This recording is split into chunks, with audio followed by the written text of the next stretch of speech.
Hi there, I'm Renee Schwartz, and welcome to Moonlake Productions' versions of the world's best fairy tales. This series is for listeners both young and old, and features stories from the Grimm's Brothers, Hans Christian Andersen, Arabian Nights, and some of the best classic tales.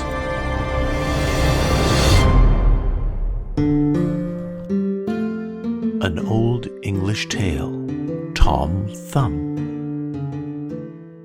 In the days of the great King Arthur there lived a mighty magician called Merlin, the most learned and skillful enchanter the world has ever seen.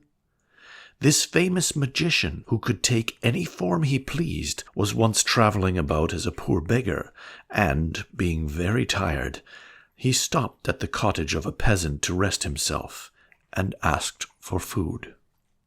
The farmer bade him welcome, and his wife, who was a good-hearted woman, soon brought him some milk in a wooden bowl and some coarse brown bread on a platter. Merlin was much pleased with the kindness of the peasant and his wife, but he could not help but noticing that though everything was neat and comfortable in the cottage, they both seemed to be very unhappy.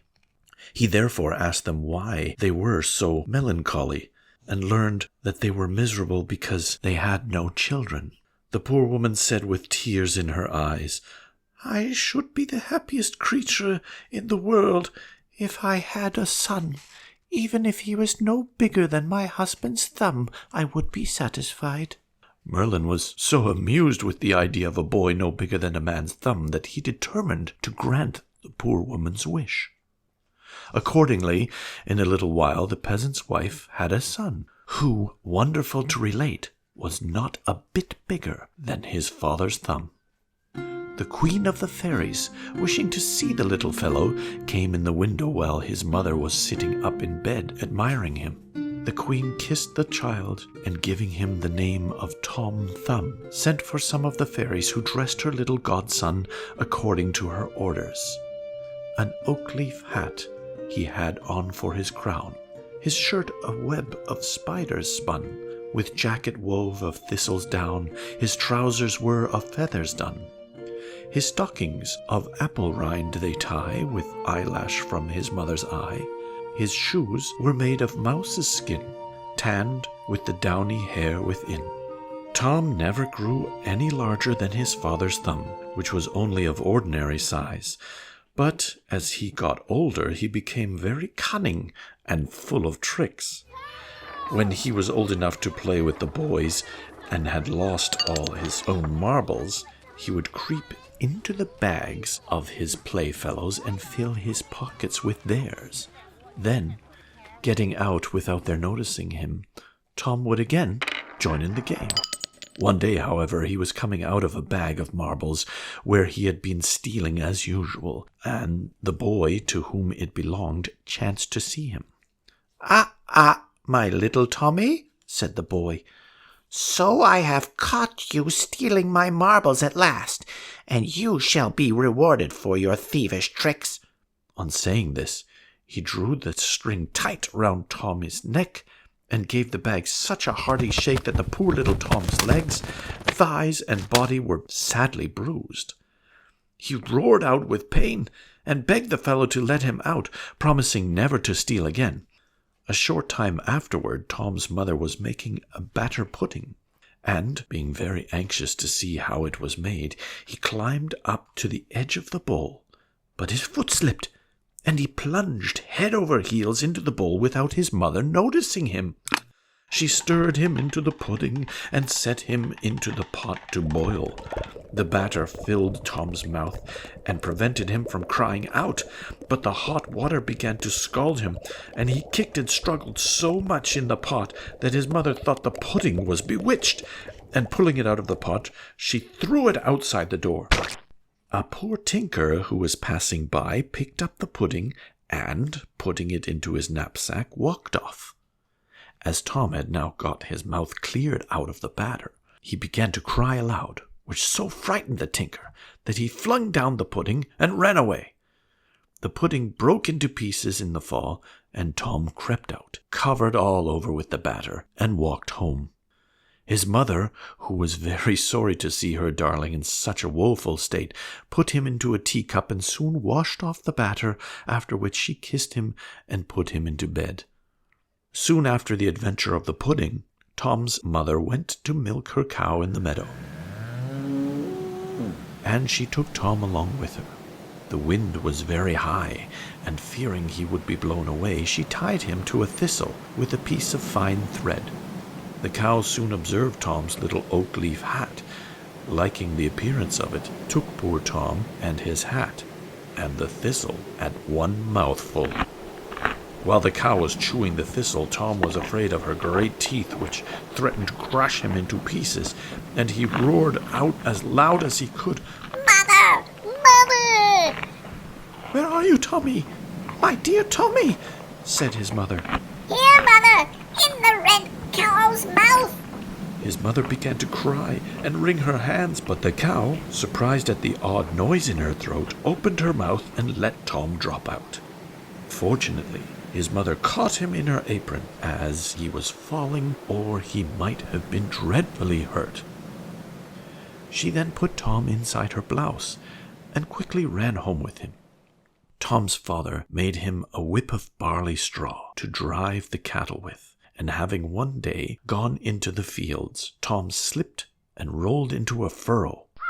A raven which was flying past picked him up, flew with him over the sea, and there dropped him. A large fish swallowed Tom the moment he fell into the sea, and soon after this fish was caught and bought for the table of King Arthur. When they opened the fish in order to cook it, everyone was very astonished at finding such a little boy.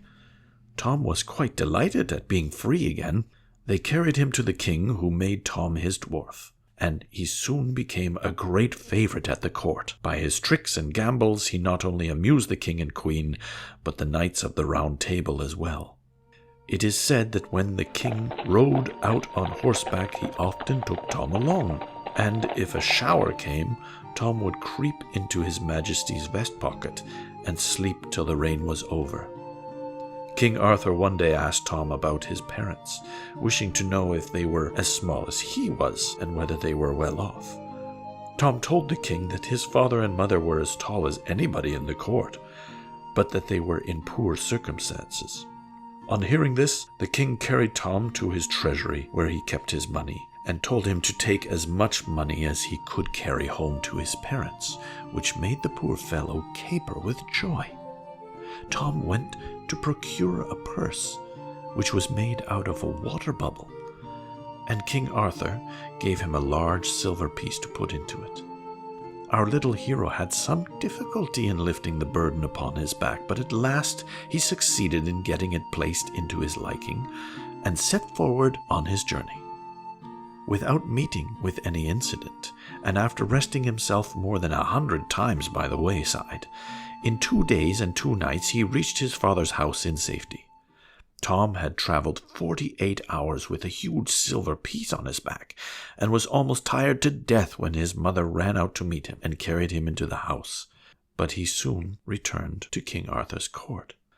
As Tom's clothes had suffered much in the batter pudding and the inside of the fish, His Majesty ordered him a new suit of clothes and announced he would be mounted as a knight on a mouse. Of butterflies' wings his shirt was made, his boots of chicken's hide, and by the nimble fairy blade, well learned in the tailoring trade, his clothing was supplied. A needle dangled by his side, a dapper mouse he used to ride. Thus strutted Tom in stately pride. It was certainly very diverting to see Tom in this dress, and mounted on the mouse as he drove out hunting with the king and nobility, who were ready to expire with laughter at the sight of Tom and his fine prancing charger. The king was so charmed with his manner that he ordered a little chair to be made in order that Tom might sit upon the round table, and a palace of gold 1 foot high, with a door 1 inch wide, to live in. He also gave Tom a coach drawn by 6 small mice. The queen was so enraged at the honours that were being conferred on Sir Thomas that she resolved to ruin him, and told the king that the little knight had been saucy to her. The king sent for Tom in great haste, but being fully aware of the danger of royal anger, Tom crept into an empty snail shell, where he lay for a long time until he was almost starved with hunger. At last he ventured to peep out, and seeing a fine large butterfly on the ground near his hiding place, he got close to it, and jumping astride it, was carried up into the air. The butterfly flew with him from flower to flower, and from tree to tree, and from field to field, and at last returned to the court, where the king and nobility all strove to catch hold of him. But poor Tom finally fell from his seat into a watering pot, in which he was almost drowned. When the queen saw him, she was angry, and said he should be beheaded. And so Tom was put into a mousetrap to wait for his execution. However, a cat, observing something alive in the trap, patted it about till the wires broke, and set Thomas at liberty. The king received Tom into favor once again, but Tom did not live to enjoy it, for a large spider one day attacked him, and although he drew his sword and fought well, the spider's poison at last overcame him. He fell dead on the ground where he stood, and the spider sucked every drop of his blood. King Arthur and his whole court were so sorry at the loss of their little favourite that they went into mourning and raised a fine white marble monument over his grave with the following epitaph. Here lies Tom Thumb, King Arthur's knight, who died by a spider's cruel bite. He was well known in Arthur's court, where he afforded gallant sport. He rode a tilt and tournament, and on a mouse a hunting went. Alive he filled the court with mirth, his death to sorrows soon gave birth. Wipe, wipe your eyes, and shake your head, and cry, alas, Tom Thumb is dead.